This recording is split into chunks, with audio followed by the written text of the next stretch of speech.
Welcome to Behind Closed Doors, the show that gives you an exclusive preview of the fantastic buildings normally closed to the public, apart from once a year when they take part in a series of special events and open their doors. On today's show, I'll be seeing how the other half live in the finest Georgian townhouse around and finding out about its legendary owner.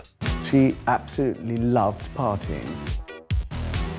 I'll be taking to two wheels to explore one of Britain's most radical suburbs. And I'll be at the top of one of Britain's most controversial tower blocks. If people don't want to live here, then... it really doesn't work. It doesn't work, no.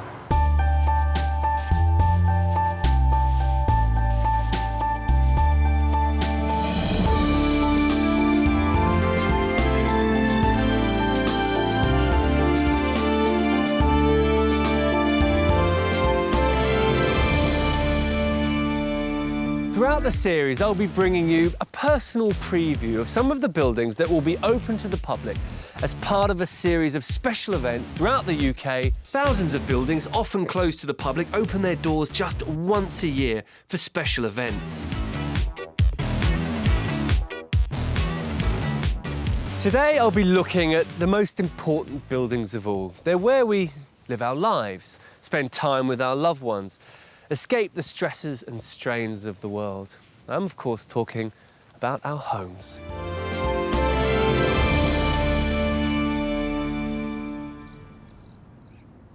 Can you think of a more quintessentially English view than this? The church spire, bell tower, framed beautifully by some mature trees.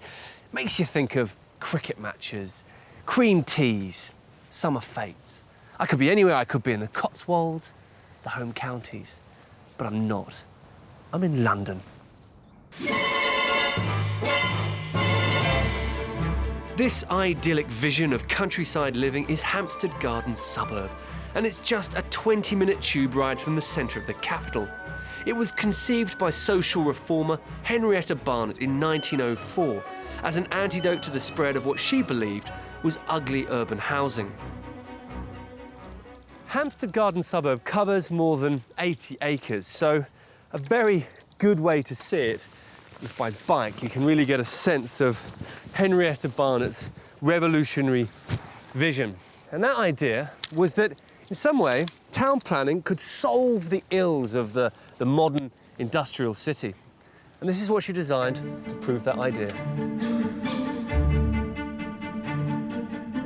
She firmly believed that people could have healthier, happier, longer lives in properly designed neighbourhoods full of picturesque, tree-filled streets. She took these ideas to the local council, who dismissed her, saying she was only a woman. Undeterred, she formed a trust and raised money to buy all of this land and get her project underway. The whole planning for the suburb was designed to create an open countryside feel within the city. So Barnett decreed that the houses should be at least 50 foot apart, and on average there should be no more than 8 homes per acre. Today we build at least double that. She ordered that properties be divided by hedges, not walls, and that every street should be lined with trees. And the arts and crafts style architecture, which celebrated natural materials, played a huge role in creating the right look for the suburb. Now, this all might look very safe and conservative and boring, but at the time, this was highly revolutionary stuff. It completely broke the mould in the way in which suburbs or extensions to towns were done. It was a big idea. Property for the not-so-wealthy who could have land, looks and a good living standard from their homes. And Barnett brought in the best architects like Raymond Unwin and Edwin Lutyens, who worked in the arts and crafts style of the day. And of course you feel like you've seen this time and time again on the outskirts of just about every town and city in this country. But this was the first. They're all copying this. So this, in a way, is arguably one of the most important pieces of architecture of the 20th century. I just wanted to stop and have a look at this house and show you some of the sort of typical arts and crafts kind of features that dominate the architecture here in the garden suburb. So this house here is very clearly influenced, to my mind, by an architect called Charles Voysey. And you can see that with this big roof here, the large overhanging eaves, the kind of expression on that chimney. Again, these lovely bays, these square bays, lots of glazing, lots of leaded lights. You can see that sort of that care and attention and that sort of childlike joy. Also, the painted render, that's very typical of the arts and crafts. A lot of it was about asymmetry. It wasn't about rigid rules. It was about creating a building that looked as if it had somehow evolved over hundreds of years. To make that work well was a skill, which I think this certainly does. And after the break, I'll be getting behind closed doors to meet one of the residents of this very exclusive neighbourhood. Oh, this is lovely, isn't it? And I'll be looking across the whole of West London from one of its most notorious buildings. And this is even better, look at this! Welcome back to Behind Closed Doors, the show that gives you privileged access to buildings not usually open to the public. Apart from once a year when they take part in a series of special events and open their doors, allowing the public to get inside some truly amazing buildings. Coming up, I'll be dropping in on the luxurious home of a lady called the Queen of Hell. She was a party animal. And I'll be heading out to Gloucestershire to visit what has to be the ultimate bachelor pad.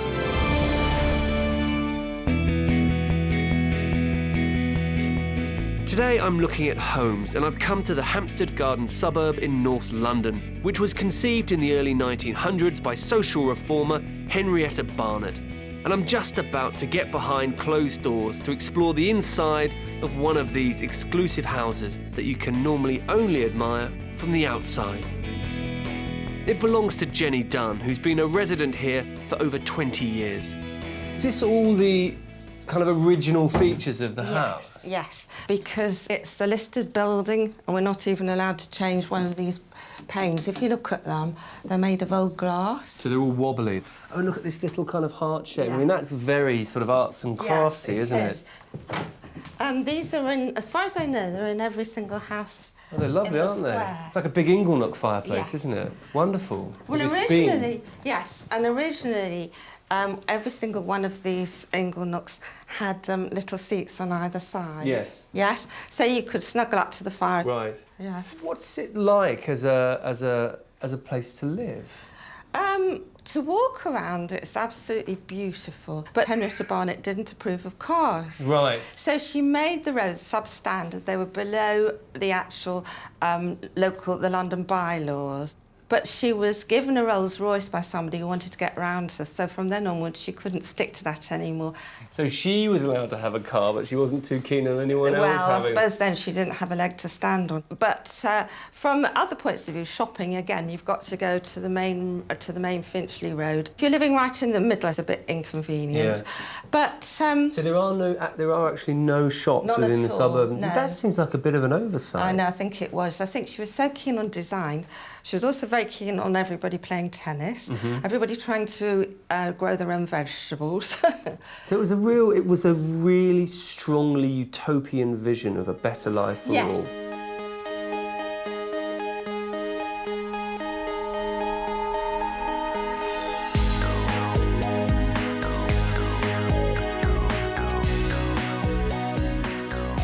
Part of Barnett's vision was that all elements of society and different classes would live together. So they built housing specifically for the elderly and for single women, and these for artisans, skilled craftsmen. But the problem was that by the time they were completed, they were so valuable, the only people that could afford them were the middle classes. And now, Hampstead Garden Suburb is one of the most desirable areas in the whole of London.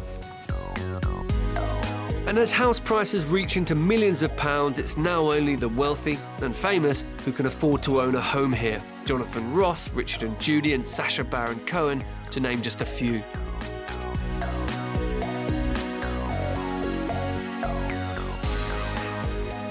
Henrietta Barnett's original vision of meandering streets, composed views, lovely arts and craft architecture and plenty of greenery has clearly worked. But then these ideas were transformed into reality by the best architects of the day. So it's almost of no surprise. This same formula, however, has been used and abused to create the faceless, banal estates that blight our country.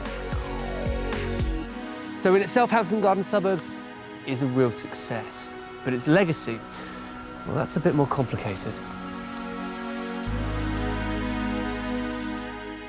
Anyone can take a walk or bike ride around Hampstead Garden Suburb, but I'm afraid you'll have to know a resident to get inside one of these properties.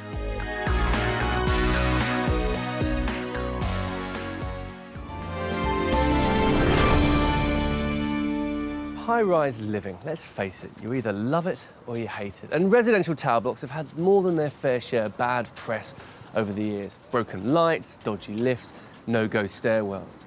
In fact, they were the scourge of 60s and 70s social housing, a refuge for squatters, vandals and drug dealers.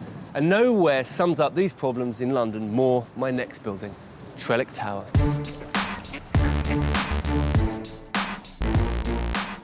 Overlooking trendy Notting Hill, Trellick Tower completely dominates the West London skyline with its brutalist concrete facade.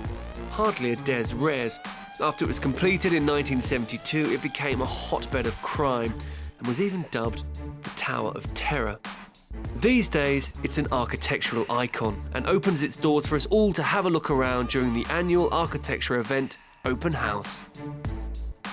The architect of Trellick Tower was Hungarian émigré and modernist Erno Goldfinger. Now, the name might sound familiar as the title of a James Bond film, and it's no coincidence. The story goes that Ian Fleming was so enraged by Goldfinger's design of a house in Hampstead that he decided to name his villain after him. But it was high-rise tower blocks that really gave Goldfinger his reputation, and which he championed as a solution to the housing shortage after the Second World War. Trellick Tower was his tallest and certainly his most controversial. I can see exactly why it offends people with semi-detached sensibilities. It's very urban, it's very gritty. It has a colour which, let's face it, on a rainy day is about as depressing as it comes.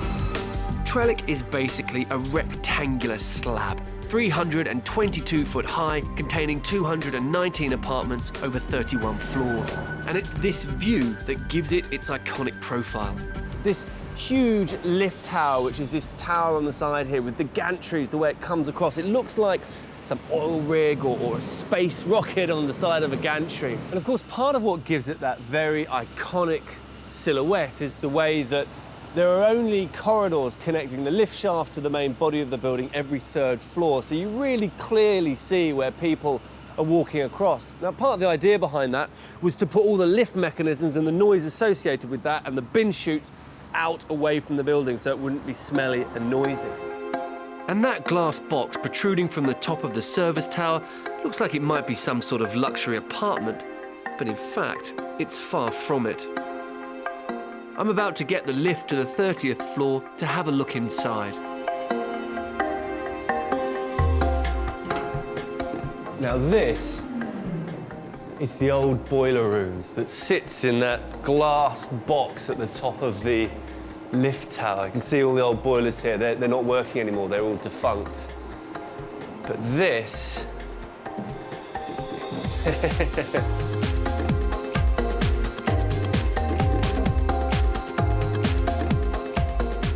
I can see the whole of London laid out in front of me. And I've always sat there in Notting Hill and looked up at this glassy box sat on top of the lift tower and thought it would make the most amazing flat if you could strip out all of these old boilers. Dreaming what it's like in here.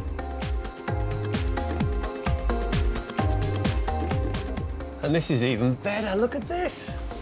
You can see right over to Wembley there, over in the sun. And the other thing is that where we're standing on is over thin air. This whole bit of the building cantilevers out, juts out. So beneath me, it's got to be about, what, 100 metres? Straight down.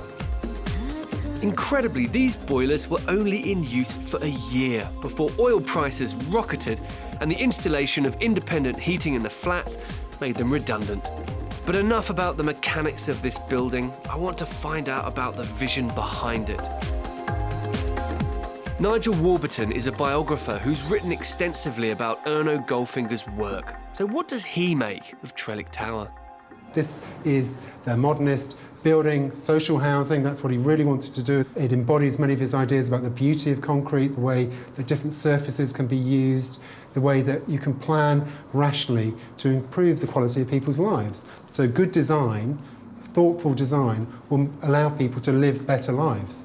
And has that agenda, that idea, been borne out by the reality, do you think? Well, that agenda is underneath most architecture. You don't want to design for worse lives. You don't want to create a building which won't work for the people who use it. The question is whether he was right in the particulars about what would work for people.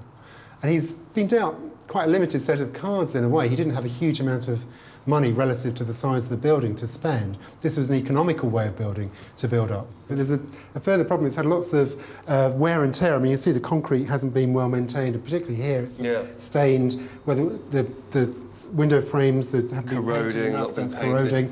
So it's not in good nick. It is being repaired, it's being updated, but not always in a way that's sympathetic to Goldfinger's vision. 85% of the housing in Trellick still belongs to the council. The rest is privately owned. And I'm going to meet one of its residents who owns a flat on the 21st floor, architect Hamish Herford. I wanted to live in Trellick Tower because I wanted to see the sun rise and I wanted to see it set. That's absolutely the main thing for me in a house, is being aware of the sky, the weather, and you can do that here. I sit over there in the kitchen. I've got a little seat that is positioned exactly so I can watch that sunset. And it's a bit like me, at the end of the day, after a stressful day, taking a walk to the top of a hill and leaving everything behind and looking back down. It's the sort of urban equivalent of that. Do you think it's a building that only architects and designers truly love?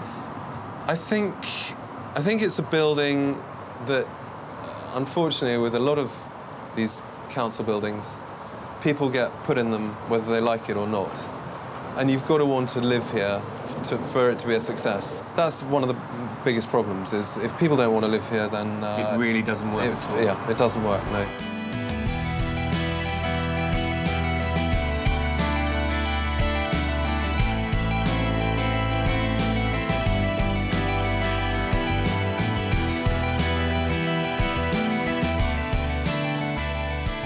Cultural icon or tragic eyesore? Trendy urban living of the future or home from hell? I think the jury will always be divided on this building. But I think the dark days for Trellick Tower are past. I think it's on the up. And actually, most of its problems, to my mind, were not to do with design, they were to do with management. And you've got to remember, whenever you look at this building, this is pretty cheap housing. And it gave people homes with dignity. So is Goldfinger a villain? I think he's a bit of a hero.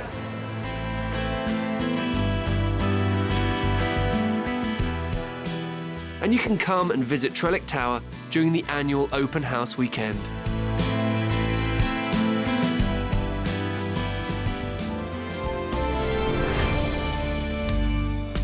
While the brutalism of Trellick Tower says more about function than beauty, there's no mistaking the statement my next house makes. No matter how similar houses are on the outside, inside they're all unique. The colour you paint the walls, the pictures you hang, the bits of furniture you've got. They turn functional living spaces into powerful expressions of individual personalities. The building I'm about to see is an expression of a very powerful personality indeed. She was a wealthy, glamorous countess in the 18th century, and she wanted to build a grand house in which to entertain the London elite. And this is it. It's arguably the finest Georgian townhouse in London, if not the world. It is Home House. This huge 18-bedroomed house on Portman Square in central London was originally named after its owner, Elizabeth, the Countess of Hume. but its name has evolved to home through years of mispronunciation. The house was completed in 1776 and was used as the Countess's city residence. At first glance, it might look like a lot of other Georgian facades in this city, but when you actually step back and take a bit of time to study it, it is beautifully designed. The rhythm of those windows, the sizing of those windows is fantastic. The flat-fronted nature of the building, counterpointed with these little moments of the stucco detailing and these panels up here and the string coursing, and then that portico, that entrance there with those Doric columns. Very little detailing around the windows. It's absolutely typical of a lot of Georgian design. It's wonderfully proportioned, beautiful, restrained design. It's a slightly different story on the inside.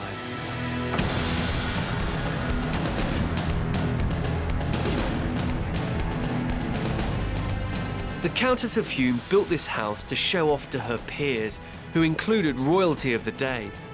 And I can imagine that when they walked through the door and saw this main staircase, they had the same reaction as me.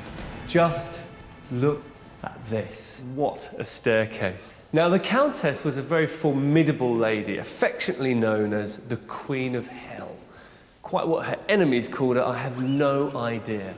She built this place to impress, which undoubtedly it must have done. It's an engineering marvel. It was the first cantilevering stair in Europe, apparently, so there's no support on the inner face here. And I love the way it comes around in this circle and then down on that straight flight to the bottom. It's wonderfully elegant and leads your eye up to that amazing roof light. It's just majestic.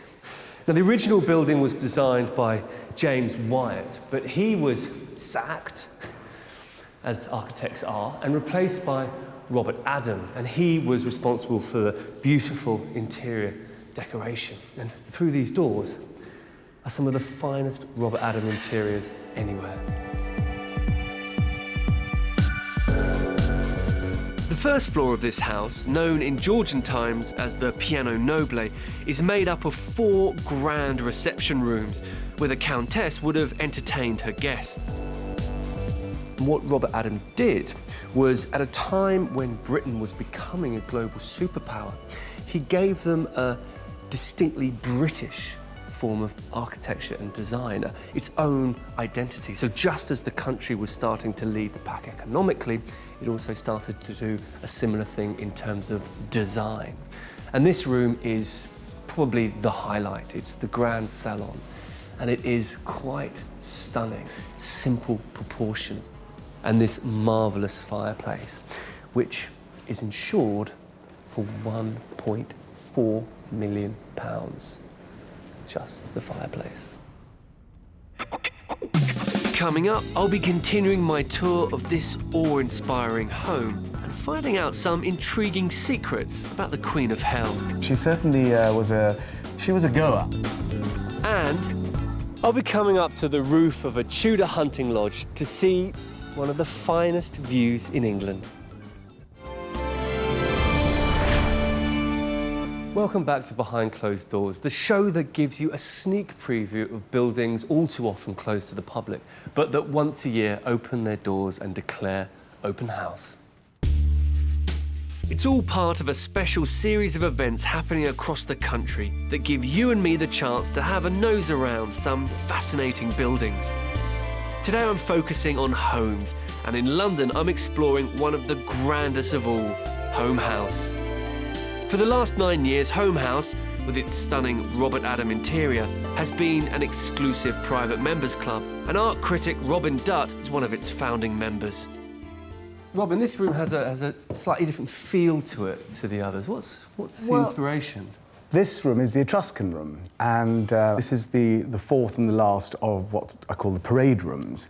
The parade rooms were mentioned as the rooms where you showed off yourself to the guests that were around, your glittering diamonds and so on.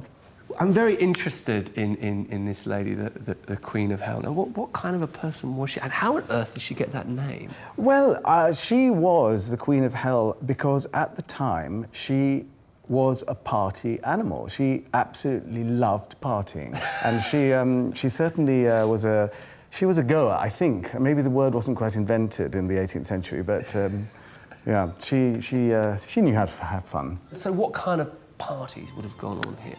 I think knowing the quality of her friends, and also a woman who was hugely wealthy, it would have just been full of the most glittering, fantastic rakes, rogues, and also respectable people. And she would, much like I suppose a contemporary hostess, would put together the perfect party. Actually, one of my favourite little revelations is in this room. Can I show you? Yeah, I'd love to see it. We're just through here. This is for the Countess when she wanted a little liaison, a little light relief. And she would choose the beau or buck of her time and go up to the secret staircase and another room. So there's her sort of bedroom, a boudoir up there. Mm-hmm. Really? Mm. Can I have a look? Oh, take your life in your own hands. Thank you. Thanks very much. Pleasure.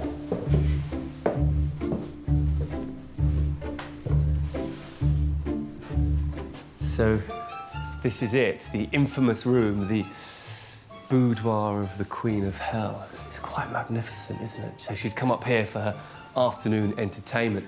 The interior design has been redone in the early 19th century. This is Chinese-inspired wallpaper, chinoiserie as it's known. It's absolutely magnificent, all hand-painted.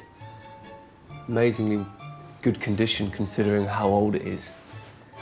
And in fact, this room today is available for members of Home House to use, albeit at a pretty hefty price. £250 per night, to be precise. But at least you won't have to share it with the Queen of Hell. Fortunately, it's free to visit Home House as a part of the annual open house weekend. But unless you know a member, that's the only way you'll get to see those stunning Robert Adam interiors.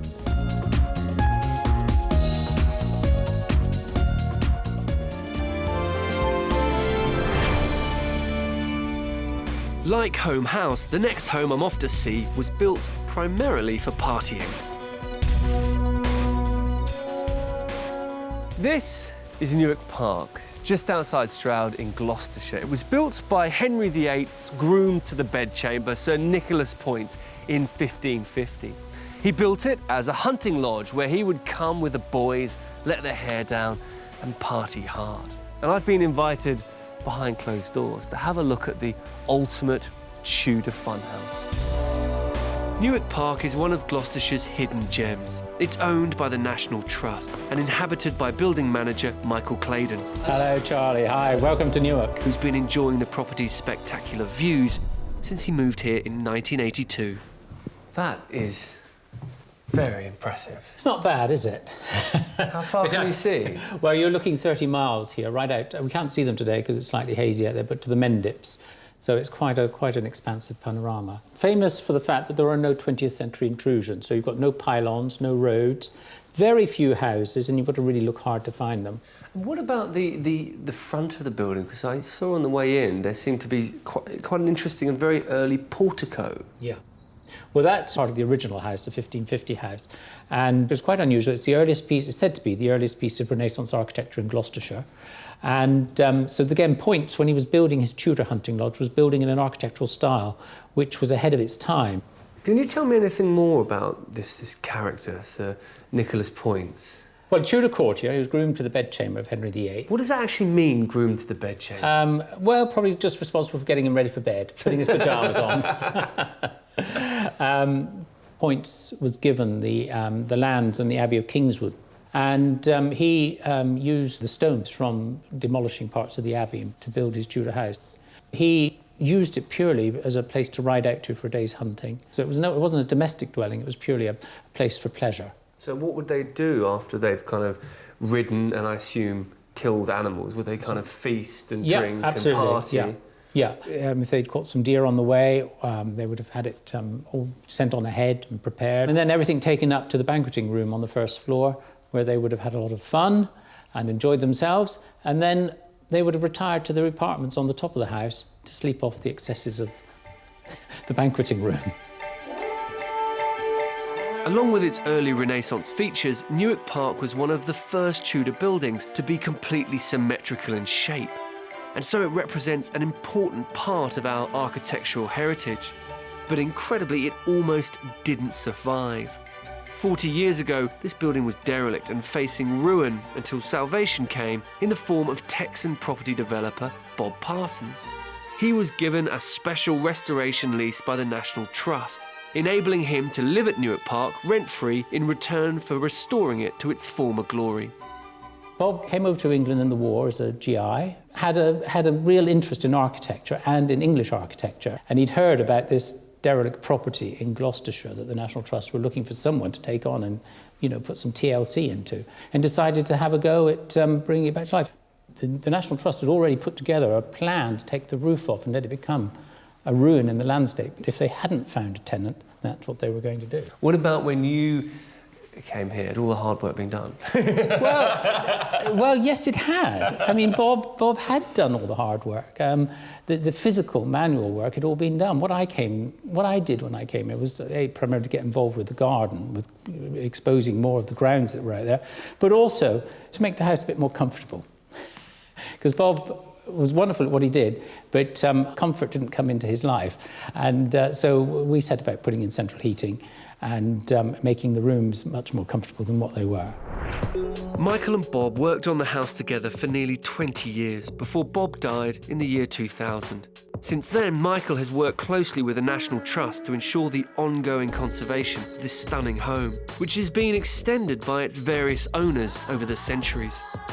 But despite the alterations, some of the rooms still retain intriguing features from the past. This would have been the top floor, the bedrooms of the original Tudor hunting lodge. This would have been the back wall of that building. This indentation here would have had a stone mullioned window in it to exactly match the one at the front. Again, it's this symmetry between the front and the back, part of what made this such a revolutionary piece of architecture. It's got this wonderful big stone fireplace. And we think that this was Sir Nicholas Poyntz's bedroom. And the reason for that is through here, is this. It's the garderobe, the long drop, ensuite toilet. And that would have been quite a cutting-edge piece of technology in its day. Bedroom facilities may have been rudimentary, but the feature I'm about to see proves that the Tudors were also capable of outstanding craftsmanship. Oh my word. That is absolutely jaw-dropping. I didn't think that view could get any better, but look at this. But that's not actually what I wanted to show you up here. It's this. You see that gold dragon weather vane up there? That's the original Tudor weather vane. It's been up here since the original hunting lodge was built 450 years ago, seeing every winter and every summer. And it's only had to have a little bit of fresh gilding over all of that time. As a National Trust property, Newark Park is open a few days a week during summer months, or you can visit the building as a part of the annual Heritage Open Days. Now, I'm afraid access to the roof will remain out of bounds. This porch is quite amazing. 450 years old, and combined with the symmetry both on this elevation and between the front and the back of the original Tudor building, it makes it an incredibly significant piece of architecture. It's Tudor, yet it's got these Renaissance ideals embedded in it. And it took a Texan to see it. I mean, it'd been under our noses all this time, but it took an outsider to understand its value.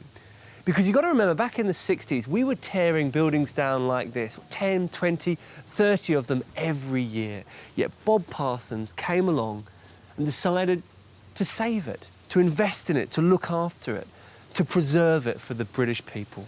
That takes real vision, dedication. While Bachelor Pad Newark Park is about preserving the past, my next property is a family home that gives us a glimpse of the future. I'm off on my last house visit, and the place I'm off to see is really very special. It's owned and designed by architect Alex Michaelis, and it's a sustainable home. It's right here. There's basically no evidence of it from street level. But come here. Look at this. Isn't that incredible? 5 bedrooms, huge living room, and a swimming pool. And the whole thing is shorter than me. This modern family home was completed in 2001. Alex Michaelis had to pay £750,000 for the site alone before he could even start building his dream home. But finding the cash wasn't the only challenge he faced. So how did the house end up this extraordinary shape? Well, originally this site was a garden between these 2 buildings, and for years people approached the planning department saying, can we build a house here, can we build a house here? Eventually the planners said, OK, but only if it was no taller than the garden wall, 6 foot. And this is the incredible solution to that tricky problem that Alex came up with. To understand this semi-subterranean property... Hello. Hi there. Hello, pleased to meet you. I've been invited behind closed doors. I've heard about this house for many years. I'm really pleased to be here. Alex built this house as a family home for him, his wife, and their 3 children. That pool and the bedrooms are all downstairs, while the upstairs is one large, open-plan living space. Well, there's lots of nice light, isn't there? Yeah, I mean, the most important thing was to get as much light in as possible. And that was my fear, that, you know, building underground and, you know, be surrounded by houses and be very dark. And what we've tried to do is create as much light as possible. It's sort of, I think it's worked pretty well. There must have been an incredibly nerve-wracking moment when you dug a great big hole next to some very tall houses. Yeah, no, it was very scary. We had a piling rig in here that was, I think, twice as high as the buildings on either side, and doing 20-metre piles. Giant machine digging holes. All the way around the edge, and then they dug it out, and it literally took about 3 days to dig the whole thing out. But it was fine, you know, engineering-wise, it's actually quite simple. Well, you say that, now it's all done. Exactly. What's it like having bedrooms effectively underground? Are there benefits or are there things that you miss? It's incredibly quiet. I mean, there is daylight. You do wake up with everyone else. It's as light as any other bedroom in most London houses. The thing that I do miss are sunsets and sunrises. What are the sustainability and energy implications of having a house that's pretty much underground? It's fantastically well insulated because you're surrounded by soil and, you know, metres and metres of earth, so very little temperature change on most of the house. And also because it's low, you're not getting, you know, the sort of high winds and the really cold changing temperatures you get from higher buildings. So it's very good in energy terms. I noticed on the way in that you've got a green roof. Yeah, can I have a quick look at it? I'd love to. That'd be brilliant. After the break, Alex and I will be heading up to that green roof to get back to nature. So you stood under and watched foxes slide across... I stood underneath and saw them just go, yeah. And I'll be reverting to childhood as I explore the fun side of this family home.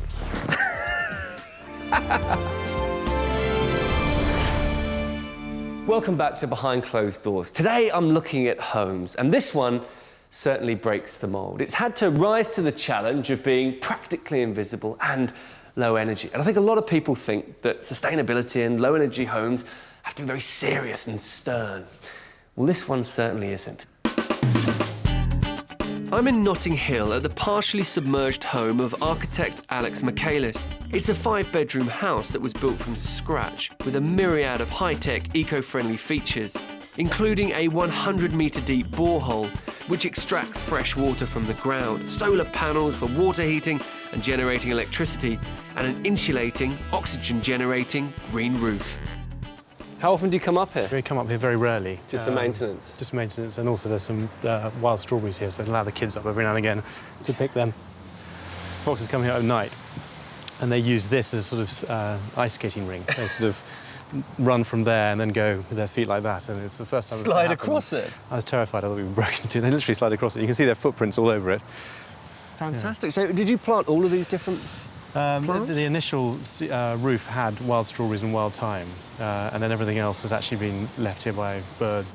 I mean, the whole idea being rather than taking a bit of garden and making it into a black roof or a tiled roof, it's still garden. When you take a piece of land away, if you put the grass back on, the piece of land you've taken away, you're giving back the oxygenation that you're taking away, and also eat up all the CO2 that's made by all the cars and everything. So I've noticed you've got solar collectors and solar panels. Are there lots of other sustainability features within this building? we've got a heat recovery system that it expels the hot air from bathrooms and runs it over cool air coming in and takes the heat away from that, so you don't lose the heat, and it's as simple as that.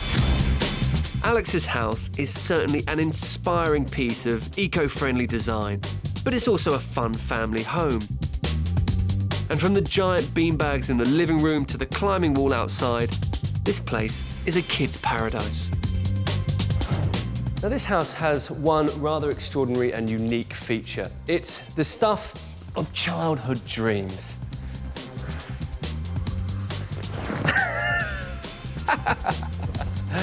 How silly is that? In contrast to the open-plan living space upstairs, the underground level of the house is neatly divided up with 5 bedrooms, a couple of bathrooms, and a luxury feature that makes me green with envy. Here is the ultimate toy, possibly, a heated indoor swimming pool. And look at these colour-changing lights across there, and through here, another gadget. This is a fingerprint lock, so only the parents can open the door and get into the pool. You just put your thumb on there. No expense spared.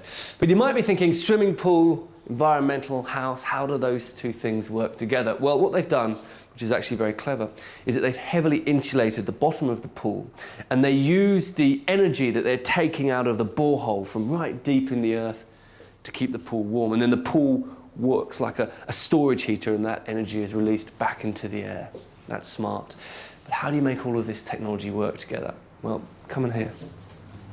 If you think your boiler cupboard at home is a bit of a nightmare of pipes, check this out. I mean, this is extraordinary. There's more. It's all the way round the corner here. Basically, what you've got here is things like this. Now, this is the ducting for the heat exchangers. Air is being extracted in through the building and being brought across the warm, moist air that's being taken out of the building. So it preheats as it comes in. It means that you use less energy heating the air in the house. Here you've got the water tanks for the solar thermal collectors, so they're being heated up by that sun, and they're all tying in and trying to work together. I mean, this technology is 7 years old. It's all really moved on in the intervening time. But Alex was a real pioneer, and I've got to take my hat off to him.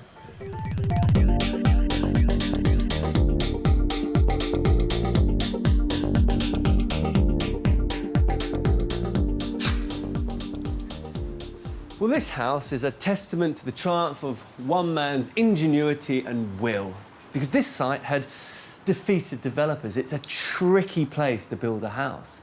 But what Alex has come up with is very beautiful, it's sustainable, it's exciting. Now, houses in this country produce 1/4 of all CO2, and while we're not all qualified architects with £1 million to throw at our homes, there's lots of little things that we can all take responsibility for and do. And I think the biggest legacy of this building is that it shows sustainable architecture doesn't have to be dull.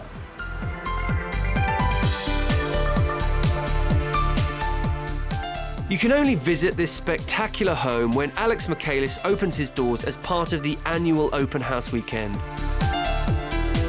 It's just one of the many inspirational buildings you can see during the annual events that take place across the country. So do take this opportunity to go behind closed doors. We've been on quite some journey across the whole social spectrum and hundreds of years. From the sumptuous Newark Park and home house to the utopian Hampstead garden, Suburb and Trellick Tower, with the green dream of a sustainable future at the Michaelis house.